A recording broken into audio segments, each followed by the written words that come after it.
And when she told us what had happened, it didn't solve the problems, but it at least let light be shined on that problem. And once light started coming in, she was able to come out of it.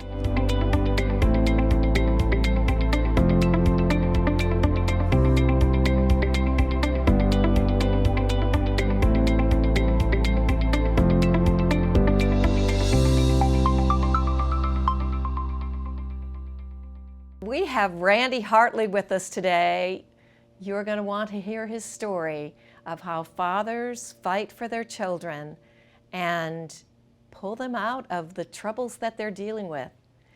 So in today's story, we'll even have Rwanda refugees that will be intertwined in the recovery.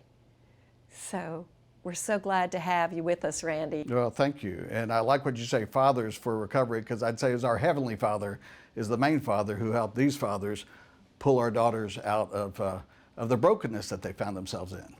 Wow. That's so true. It's Yeah. so true. And don't you want to just broadcast it everywhere? Yeah, right? absolutely. It's just, he's real. Right. He can pull you out. Yes. He can save you. He can save your daughter. Right. And choose God, bring him into whatever you're going through. Right. But so what is your story, though? Sure. It's just an incredible story. Well, I thought my story was a pretty boring and average one. I was just a guy trying to raise a family in suburban Nashville and thought life was going great with a wife and 3 kids and the dog and everything. Until my middle daughter, starting about age 13, 14, started kind of slipping down this slope that no parent wants to see a daughter go through. And at first, we had an older daughter, and I don't know a dad who's not had a teen daughter who had looked at her from time to time and think, who are you? But with the middle one, it was getting progressively worse and worse, and into things that frankly, as parents, we try to hide. It was into drugs and alcohol, rebellion, and it just became a situation that created turmoil in our family. And we knew something was wrong, and we were a loving, church-going family, and you're wondering what in the world is happening here. And it wasn't until later we discovered it. But in the midst of it, I was a dad searching for solutions. And fortunately, about 10 years prior, we'd gone to an Amy Grant concert, and under the chair was an invitation to support children through Compassion International. So my wife and I brought that home, and the Christmas present to the kids that year was they all picked someone to sponsor. So my middle daughter picked a girl from Africa, and she was paired up with Amahosa, a girl from Rwanda, who was her same age. Flash forward 10 years, we kept up that correspondence the whole time, but Andrew's life was falling apart, and we were kind of at wit's end. And I came home one day, and I saw that letter from Compassion International, and I thought, that's it. I'm taking my daughter to Rwanda. And I tell people all the time, God knows why I thought that was an answer, but God knew why that was an answer. So once I made the determination to take her, with all the wrong motivations, by the way, thinking if she saw how fortunate she was, all the material things she had, if she saw how other people in other worlds lived, that she might appreciate more what she had. In hindsight, that was a very naive way of thinking of the trip, but frankly, that was the initial motivation. Thankfully, God knew better than me. But to get there, I called our friends, the Mwizerwas, who lived down our street, who had escaped the Rwandan genocide and become our neighbors. And so I'd met William because our sons were the same age. I knew he was from Rwanda. He had been an executive with the Rwandan Coffee Company, but didn't know much about their story other than he had helped with refugees. So I called him up and said, William, I've got to take my daughter to Rwanda. Can someone be my guide? And thankfully, his wife, Ebralie, was leading her first mission trip back to Rwanda for her first trip back in 15 years. And I tell people all the time, that's one of the many little coincidences that happened in the story. But I've come to learn coincidences are simply where God's got a minor miracle, but he's choosing to remain anonymous. So we had Ebralie go with us to Rwanda to lead me and my daughter there to meet the girl Amahosa, and to say it was life-changing doesn't even begin to tell the story. So it was quite a trip, but the transformation my daughter started before the trip, because I told her, you have to pay for this trip. And the way you're going to pay for it is you're going to volunteer at Legacy Mission Village. That's the refugee ministry that the Mwizerwas had started. And my daughter was a torn soul, and I'll just tell you, what we didn't know at the time is that, I get emotional every time, but when she was 12, she had been molested by a stranger at a public park in our suburban town. We didn't know it, but ultimately that's what had led to her downfall, because she later told us that she was afraid to tell anybody, that she thought she'd get in trouble. And most hurtful to me is she didn't want to hurt her mom and me. But nevertheless, we finally found out what the issue was right in the midst of planning this Rwandan trip. So I told my daughter, you're going to pay for the trip by volunteering at Legacy Mission Village. And in trying to repair her, we tried to pour all the love and kindness that we could into her. But as a parent, sometimes to a child, it's like water going through a sieve. But she told us later, when she started volunteering at Legacy Mission Village, helping tutor refugee children who've been born in refugee camps and moved here in 4, 5, 6 years old, trying to get into kindergarten and 1st and 2nd grade. She started tutoring them, and they loved her. She connected. William Mwizerwa said she and those kids just connected because there was something about their inner pain that made them connect at a level he's never seen. And she would go day after day after day. I tell people I made her go the first day, and she went because she loved it the next 1,000 days she went. And she also said that my real repair started when I started volunteering, because she said those kids would come up every day and say, Miss Andrea, we love you. And she said, how can I be worthless if these kids can't wait to see me every day? Maybe I do have something to offer. And truthfully, that's one of the reasons we tell this story, and I'll get into more of the details of it. But, you know, in hindsight, you look back, how could any kid who's 12, 13, 14 years old start to view themselves as worthless? But what I've learned is when you're molested, you have the shame. And that shame keeps you quiet and keeps you in darkness. And that's where the devil wants you to be, because you'll believe his lies when you stay in that darkness. And when she told us what had happened, it didn't solve the problems, but it at least let light be shined on that problem. And once light started coming in, she was able to come out of it. And so that's what led us to Rwanda, to try to figure out how we're going to make this whole thing work. And I'll tell you a quick story. We get to Rwanda, and on our very first day there, Ebralie Mwizerwa was leading us. She'd worked for the Presbyterian Church while she was there. It was her first time back in 15 years. And we're crossing town and meeting friends she hasn't seen in a long time. And heading back to our compound, we were spending the night.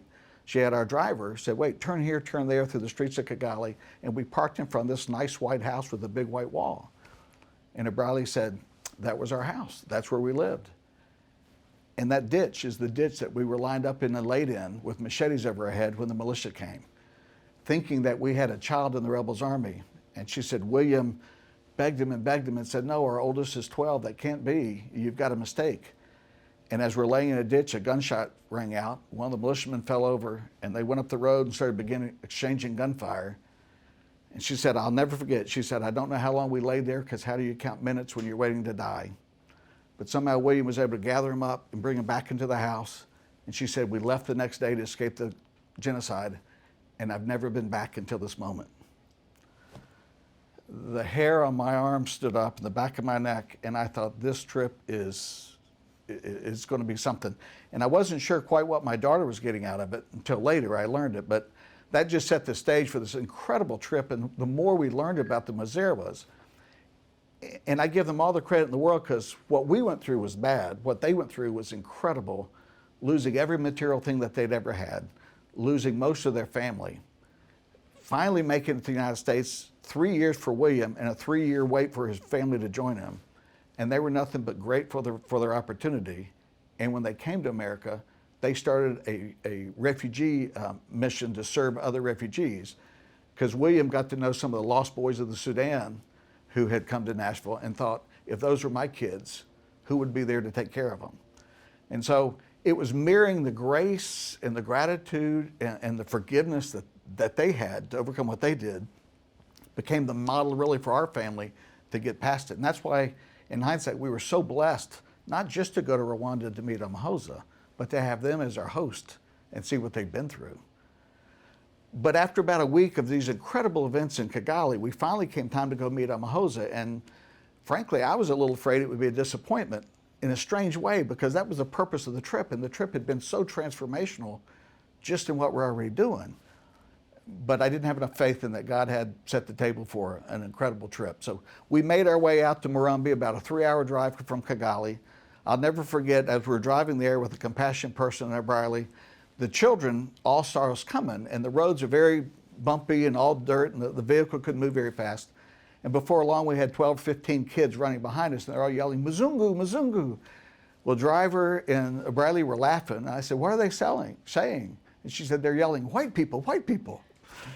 So we went out there to meet them. It was really a blessing. We found out we were the first compassionate sponsors to ever visit that little village. And after a moment, in came this little girl. And we'd seen her picture for 10 years. And it was on Mahoza. It was such a special moment. And so we were introduced to her. We all hopped back in the vehicle and drove another mile or two to her family's little mud brick home. And as the family poured out to greet us, out came her father, which surprised me because Compassion had already said that her father was in jail. So I thought, well, they must have this wrong.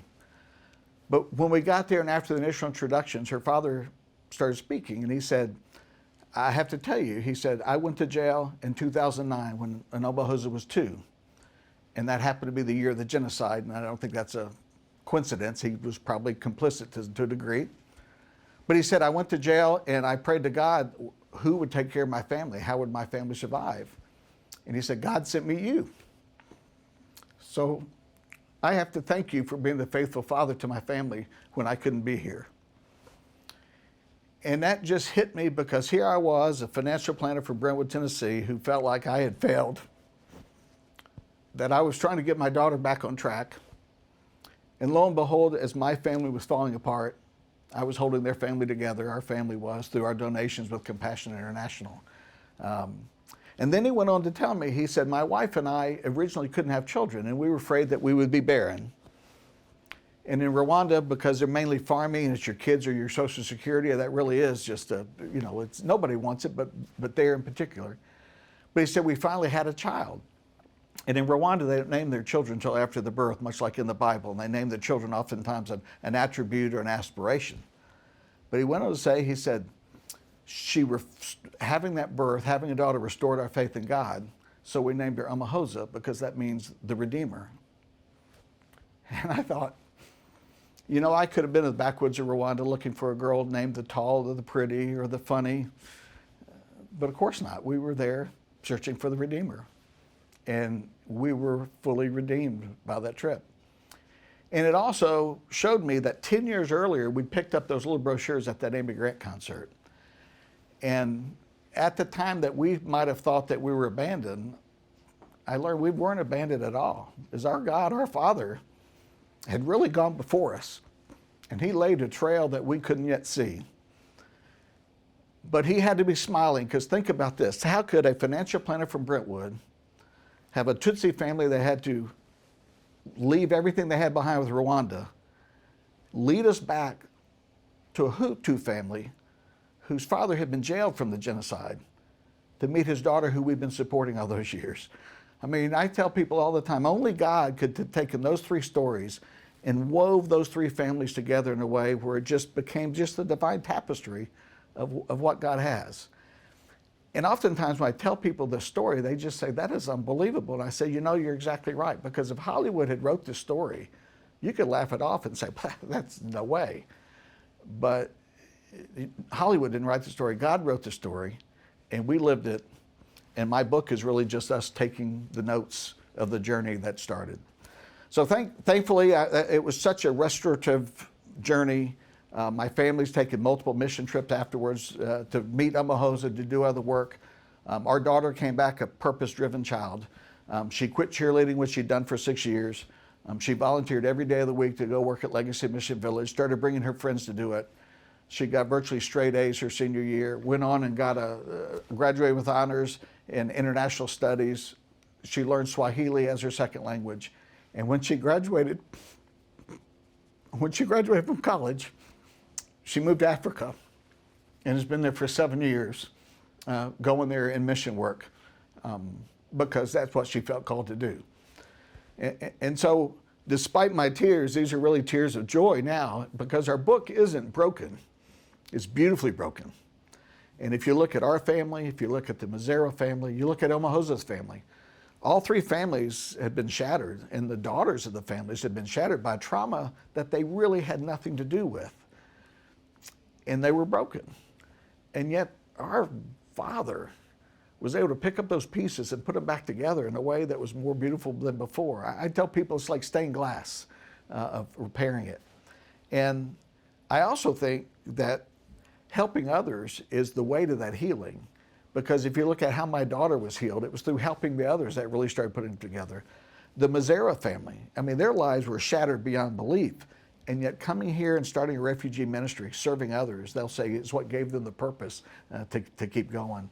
And I'm so evangelical about that I always tell people that not only is helping others lead to healing, I would argue that it's the glue that helps put those broken pieces back together again.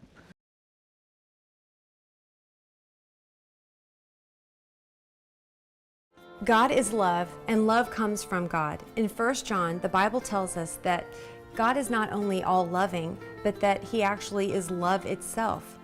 The heart of the Parent Compass television show is to bring the transforming love of God to families everywhere. In every Parent Compass episode, true stories reveal family struggles and how their lives were radically changed by the love of God. Parent Compass, an award-winning television series, is completely funded by people like you. If you have been touched by God and you want to share God's love to others, would you please pass it on? Jesus tells us to go into all the world and to tell about Him. With your donation, you allow us to take this television show into many different nations and in many different languages, free of charge. And a portion of your donation goes to Parent Compass Outreach to feed starving children. Your gift does so much. To make your tax-deductible gift, go to parentcompass.tv/donate. That's parentcompass.tv/donate. And thank you for sending love and hope around the world.